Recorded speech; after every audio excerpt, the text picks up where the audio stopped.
All right, welcome everyone to Novi Wealth's second quarterly market review. I'm Ryan Vogel, the Chief of Financial Planning and Investments.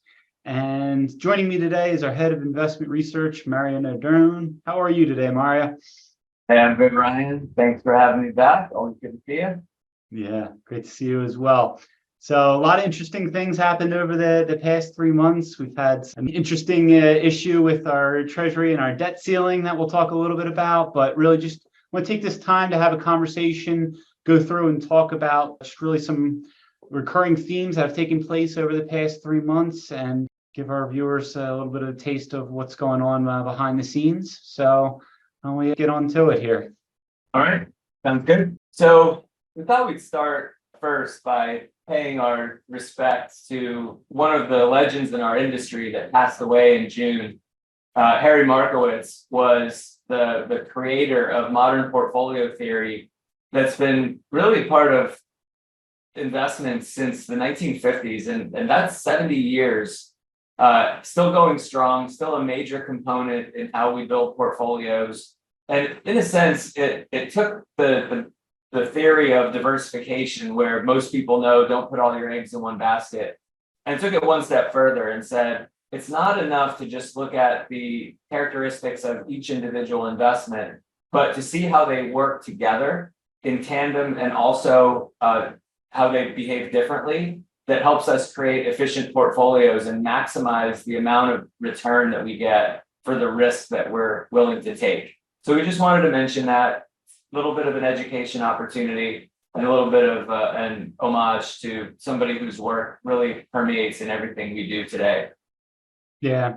I mean, I remember back even in school, basically every investment class out there, they're teaching his core concepts as part of around portfolio construction. And I mean, a lot of people that talk about, they think about investment selection as the primary method for managing investment portfolios. And certainly investment selection is important, but it's much more important thinking about how they all work together and how to manage risk accordingly, Absolutely. Yeah. So with that being said, and as the backdrop, we are going to talk a little bit about markets and the economy today, but where it really matters is how that impacts our investment decision making.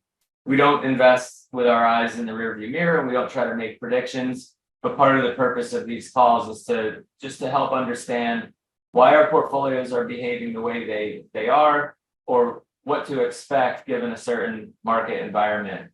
So with that being said, we know that people approach their investments and they approach these conversations with bringing different mindsets to the table. Some people become as optimists and some come as pessimists, and we think there's always rational reasons for both types of approaches. So on the page here, we list out a few reasons for optimism on the left and a few reasons for uncertainty or even concern on the right, and make sure we're taking a balanced view of things. On the positive signals side, we do know that inflation is coming down all the way down to 3% in June, and that's compared to as high as 9% at periods of time last year. We know that we're not currently in a recession. The labor market is strong, and all the economic signals are still looking fairly stable at the moment. And as you mentioned earlier, the debt ceiling problem has been averted, at least for now. That was a major reason for concern. We're not usually worried about treasury bonds and the viability of them as an investment. We're not usually worried about our money market investments. And oh, by the way, there was also that banking crisis that happened right before that we're glad to have in the rearview mirror. On the reasons for concern side, inflation may be low, but it is still higher than folks would like it to be, especially outside the US. We don't know if a recession is avoidable or in our future. We see that term rolling recession, and that's basically meaning that there might be recessionary environments in certain sectors at a time, but maybe not the economy as a whole. So we know that some folks might be more affected by a rolling recession than others. And then, as we'll talk about later, we've seen some good numbers from the stock market, but if you dissect that, the real strong numbers have really come from just a handful of stocks. And generally, we prefer to see a more broad-based market rally in order to predict, not predict, but to be able to expect it to be a little bit more sustainable. So I mentioned last year. So this slide allows us to compare a few data points from where we were at this time last year to where we are today. We're not going to talk about all of them, but just look at the top two rows. As of this June 30th of last year, we saw double-digit negative returns from both stocks and bonds. Stocks are the top row, bonds being the next row. This year, we see double-digit returns to the positive from US large companies, and we see positive returns from bonds. The next row down, I just mentioned, we had 9% year-over-year inflation last year. And now, at the time that this graph was made, the June number was at 4%. That's been revised down to 3%. And then at the bottom, you see that at this time last year, the Fed had recently raised short-term borrowing rates by 0.75% in their effort to combat inflation and slow things down a little bit.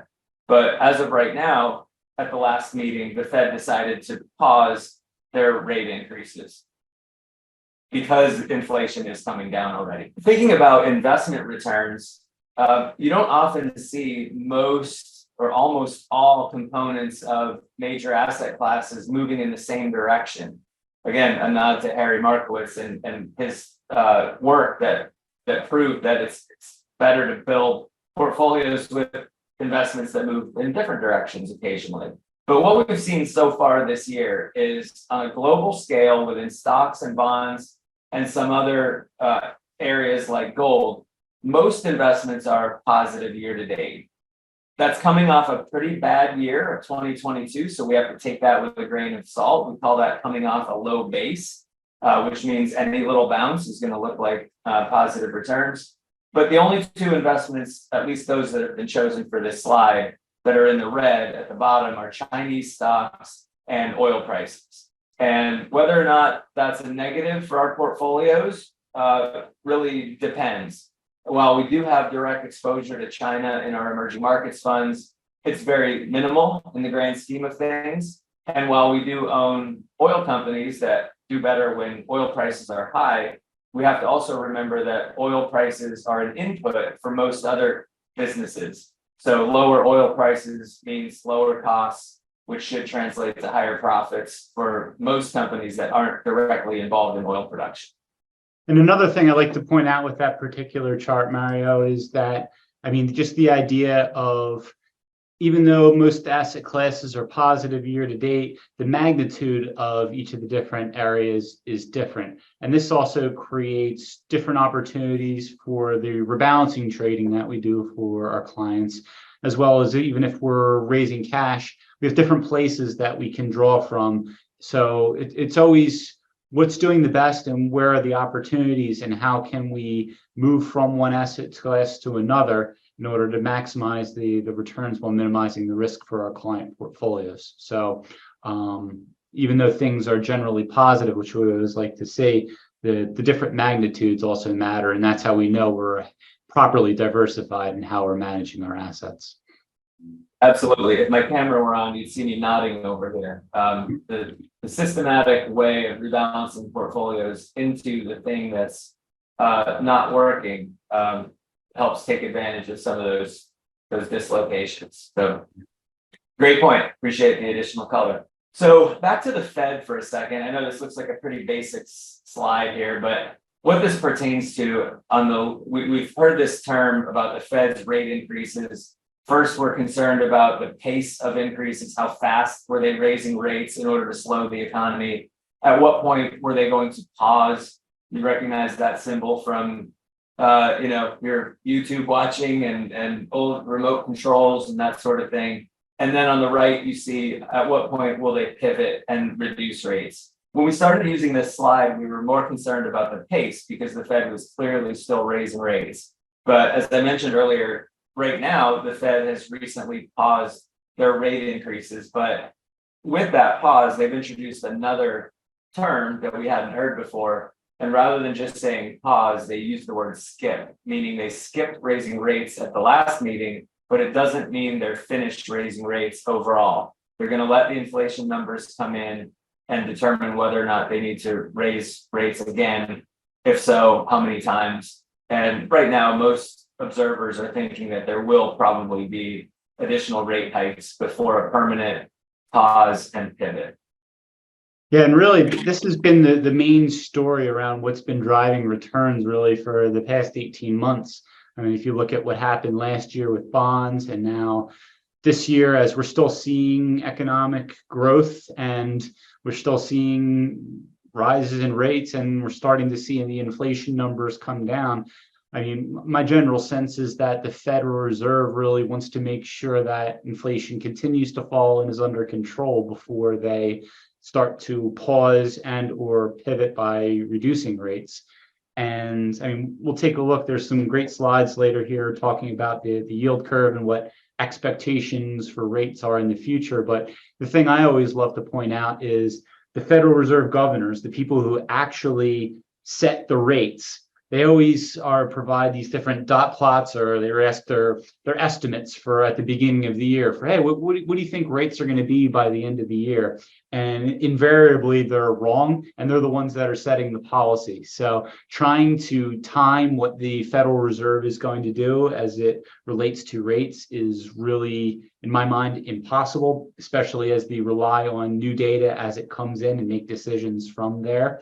And so I think it'll be really interesting to see over the second half of the year what happens with the Federal Reserve interest rate environment and where that's going to lead to us in the future. So it's something where we constantly have an eye on, but it's one of those things where when it comes to investments, it's all about planning and focusing on what you can control and having enough in shorter term reserves so that you can meet expenses, but not really trying to predict the future, because in this case especially, it's really a kind of a fool's errand. Yeah, absolutely, 100%. So with that being said, the Fed's mission, I guess, their dual mandate is to keep inflation under control, but also keep people employed, right? They're kind of dual priorities to keep an economy running smoothly. So right now, the Fed's rate increases are meant to get inflation back under control. They're targeting about a 2% average inflation rate, but also doing so without tipping our economy into recession. So rather than getting into all the technical details, what you see on this page down the left side are the different factors that economists use to determine whether or not we're in a recession. And if the block is highlighted red, then you know that particular segment is showing recessionary signals. So that red line towards the middle to left part of your screen represents the COVID recession, where the economy was essentially shut down. If you look at the far right side of the page, you can see, and this does come in on a lag, so we're still looking at February data coming in.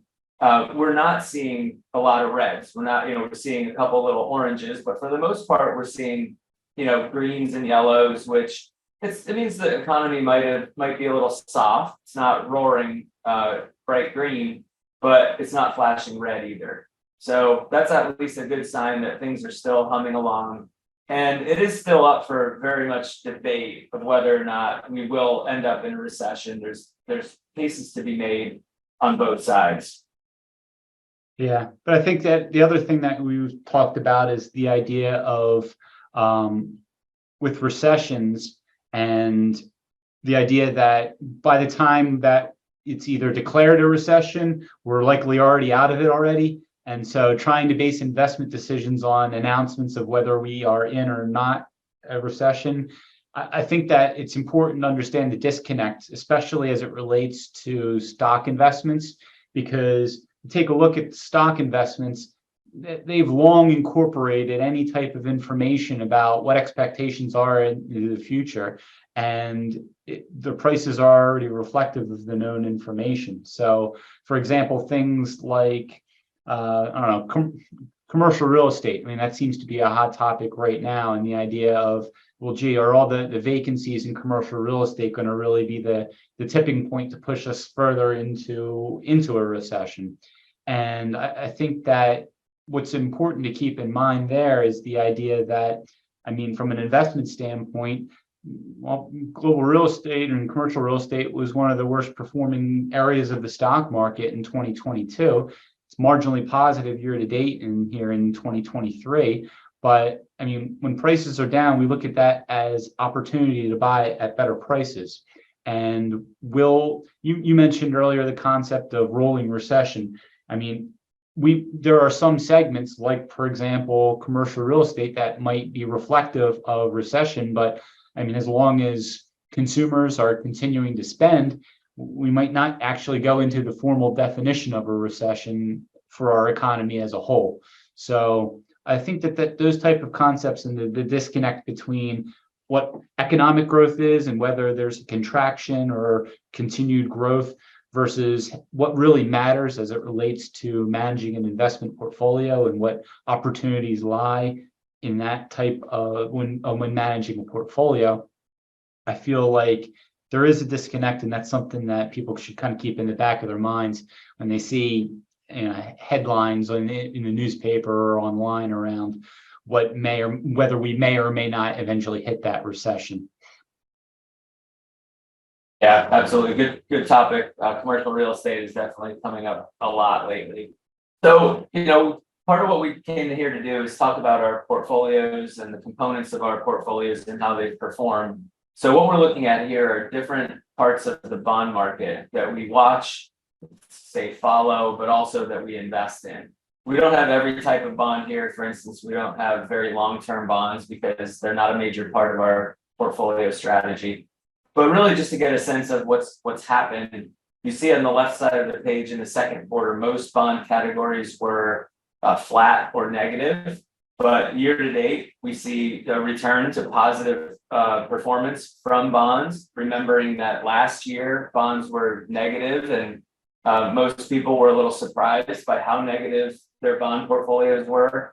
But what we also have to remember is that they were negative because the Fed raised interest rates, and that has the follow-on effect of rising yields across bond types and bond portfolios.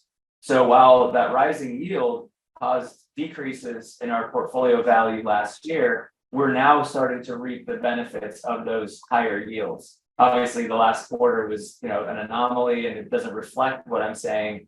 But on a going forward basis, we are going to enjoy better returns from bonds simply because yields have come up, and we're going to see that on the next page. Yeah, really, it's been since 1994 was really the biggest comparison to what happened to bonds in 2022. And that was also a year where you had just dramatic increases in interest rates from the Federal Reserve.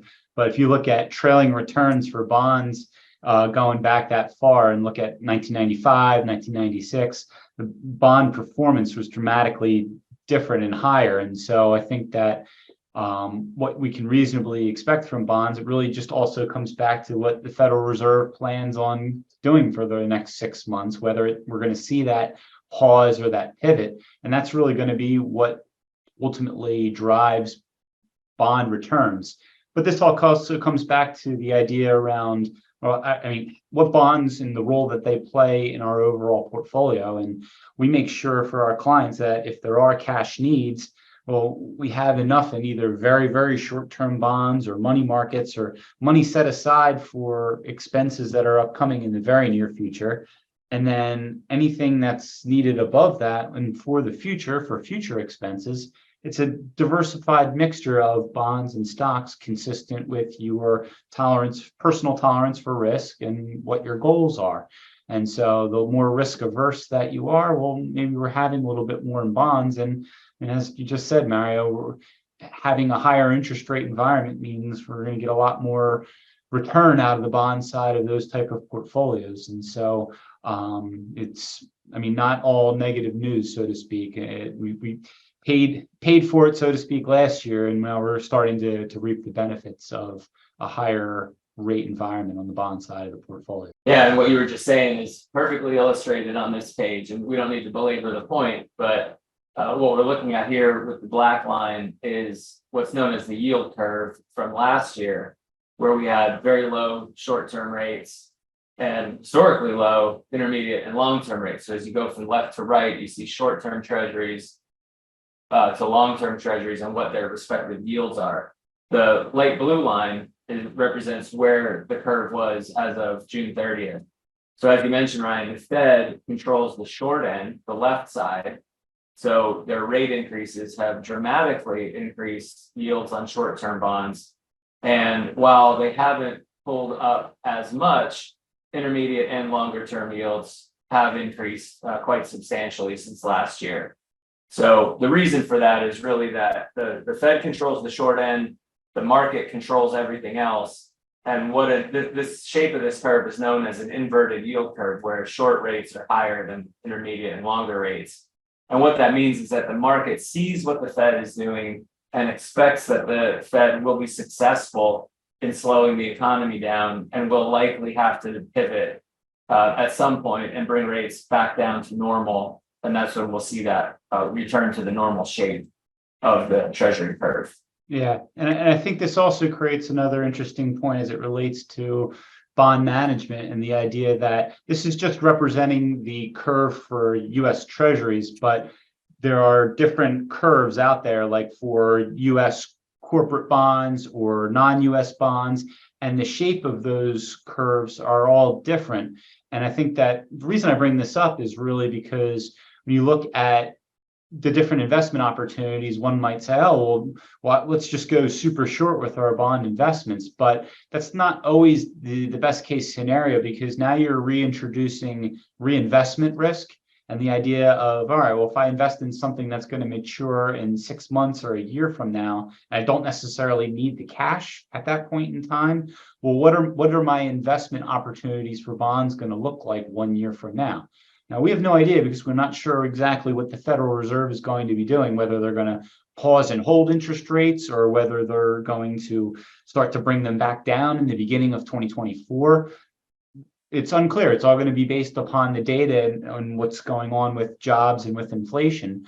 But I think that it's prudent to think that, I mean, now that interest rates are much higher and there's different opportunities that are available, and not just treasury bonds, but also municipal bonds or corporate bonds.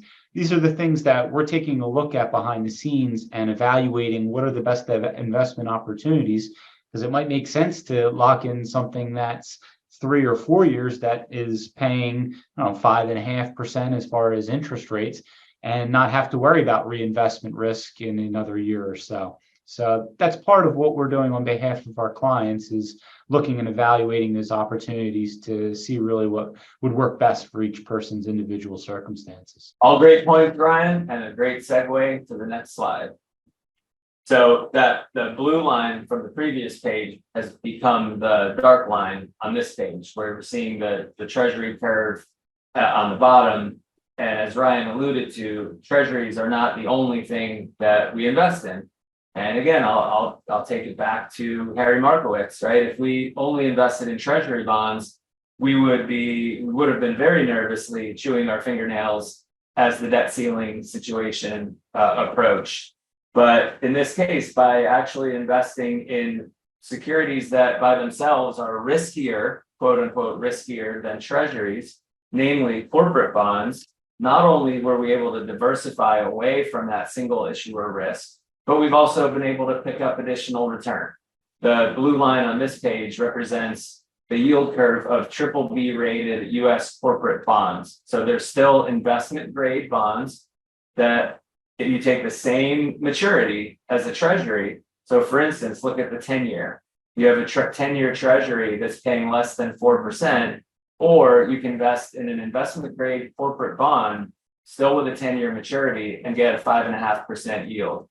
So simply by diversifying your portfolio into other types of bonds within your portfolio, not even talking about adding stocks or really risky assets, you're talking about another 1.5% return on that investment. And as you said, for taxable investors, especially those in high tax brackets, municipal bonds tell a similar story. So now turning our attention to the stock market, it's been a long time since we saw all the bars on this page pointing up, meaning positive. Each color represents a different size and style segment of the US market. And when I say size and style, we're talking about value versus growth and large versus small. And while all of them are positive over the quarter, year to date, and last 12 months, you see that the tallest bar in each category is the gray one. That represents US large cap growth. These are large, driven mostly by the tech stocks. We're going to talk about that a little bit more in a moment, but they definitely have been the hottest performer over the last 12 months or so.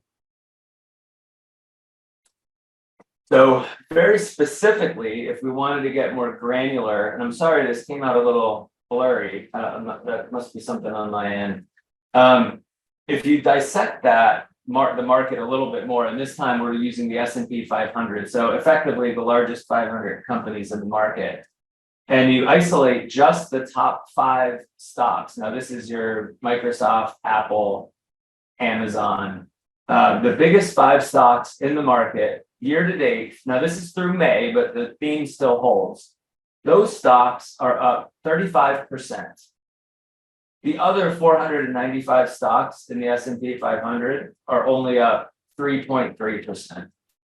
And there are a couple of ways you can discuss this, I suppose. We thought it was relevant mostly because when we think about the stock market, we say the stock market and we think it's everything, right? The market is up or the market is down. But this year, the market has been driven by just a handful of big stocks. And the interpretation of that is that we have to take a step back and recognize what this says about investor sentiment. And that is that, broadly speaking, this market rally has been what we call narrow instead of being broad. If it was broader, if more stocks had participated in the rally, we would think it's probably more sustainable. So we're just watching it with a grain of salt, just understanding, hey, don't get too optimistic. But I can already see your wheels turning. I think you're right in thinking that our investment approach is such that we take advantage even when the market behaves like this, but we also have a strategy that allows us to take profits from market segments that are doing well, redeploy them into segments that are not doing as well. By doing so, we take our profits, we buy investments that are undervalued relative to others. And if we just continue to perpetuate that cycle on a systematic basis, it's good to know what's happening, but we don't need to know what's going to happen in order to take advantage of these types of environments. Yeah. And it all comes back to discipline and managing investment behavior. I mean, we'll certainly take it when the overall market is performing well, but when you kind of look behind the curtain and see numbers like this, I always think about, where are the opportunities? And I mean, a frequent question that I get when people meeting someone new, for example, it's like, all right, well, what do you like right now for the investment standpoint? And it's like, it's not about sectors or industries. It's more about the characteristics of a stock. What is its size? What is its price? What is its level of profitability? And we base our stock investment strategies and look for different funds, exchange traded funds, and generally structuring our investment stock portfolios around these type of factors. And so when we see data like this, it's like, all right, well, there's an opportunity here to sell and to rebalance into other areas of the market that we feel will have opportunity going forward, and just kind of take the opportunity to lock in gains. And so it all comes back to that discipline and not getting carried away by that over exuberance when one area of the market is really doing exceptionally well. Well, to us, that represents more of a risk, and it's a good idea to reduce that risk. So that's our perspective in that regard. So that was the story of the US stock market. But as you know, we diversify outside our own borders. And this chart shows how different non-US segments of the global market have performed. Almost all northern or upward pointing bars, with the exception of frontier markets, which are not really a major factor in portfolios, having a negative return over the last year. But ultimately, we see positive returns, the most positive coming from the blue bars, which represent non-US developed markets. Double-digit returns so far year to date, really strong returns over the last 12 months. And then the orange bars represent emerging markets. And in the beginning of the call, we talked about China's stock market pulling back to the tune of about 10%, I believe, year to date. Sorry if I'm mixing my numbers up, but if it weren't for China's decline and its large weight in the emerging markets index, then as a whole, its return would be right up there with developed markets. Emerging is a small but important piece of our portfolio, and that makes China is a very small piece of that overall, but it does have impacts on that component. And I guess the one thing that I would say, and I think we have a slide that talks about it, is the effects of the exchange rates on our non-US investments. So when the dollar is strong, that's generally a headwind for our non-dollar based investments. When the dollar is weaker, that's a tailwind for our non-dollar investments. And if you look at the bottom graph here, you see from left to right, over the course of the quarter, the graph points upward and to the right, which means that the dollar has gotten stronger. So all by itself, our non-US investments did even better than what those numbers I just showed you would imply, because of the downward pressure that the increasing dollar has placed on it. Now, that may lead to a lot of other questions and concerns and even beliefs about where people expect the future of the dollar to go. And I would head that off by saying that's not really a game that we play. That's not what our investment thesis is about, trying to figure out, whether the dollar will appreciate or not. But the one thing I'd like to point out is that all of us as US-based consumers are dollar-based consumers. So we're very tied to the fortunes of the dollar. And if the dollar does weaken, that's going to make all of the foreign produced goods and components that we enjoy that much more expensive. So our non-dollar denominated international stock portfolio can be seen a bit as a hedge against a declining dollar that may occur at any time in our investment horizon. And we just want to always keep that in mind when we think about the returns on our foreign investments. Another thing that I like to point out when looking at this chart is if you look in the top bar on going from left to right, you see the kind of mid 2000s to the end of 2000 or about 2010, where you see the declining value of the dollar. And you recall during 2000 to 2010, the US stock market, the S&P 500 returns were essentially zero during that time period. But if you look at a properly globally diversified portfolio that included non-US stocks, really helped to buoy returns during that time period. And that was especially useful for clients who were living off of their portfolio, and we were able to draw from an area of the stock market that was performing well at that point in time. So I think that you're exactly right when you talk about we're not trying to predict currency exchange rates and how one's going to perform against the other. Ultimately, we feel that it's great to own a globally diversified portfolio, to be properly diversified and to have those not only rebalancing opportunities, but opportunities to pull from different areas that are performing well at different points in time. So I think this chart helps to illustrate that as well. Well, now we can close out on something you already alluded to, Ryan. That's the end of the prepared remarks on investments, but you had mentioned earlier that it's really our responsibility as advisors, and hopefully the investors think the same way, that all of this stuff that we talk about is important to know, it's important for us to understand and build portfolios that could withstand various types of environments and challenges. But ultimately, we need to focus on what we can control and the things that really matter in the grand scheme of things. And on here, we always list a few of those types of things to just reset people's mindsets, not get blown away or blown off course by the headlines, but think about things that they can control in their own financial lives. And with that, I'll turn it back to you to close it out. Yeah, that's exactly correct. I mean, it's about financial planning, and especially investment management is about managing behavior and really understanding that investments are a means to an end, and that we have a plan in place for each of our clients, and that we focus on their long-term goals and objectives, And the second to last bullet point is one I particularly want to emphasize, is around reducing investment and tax costs, because we do quite a bit of tax planning for our clients.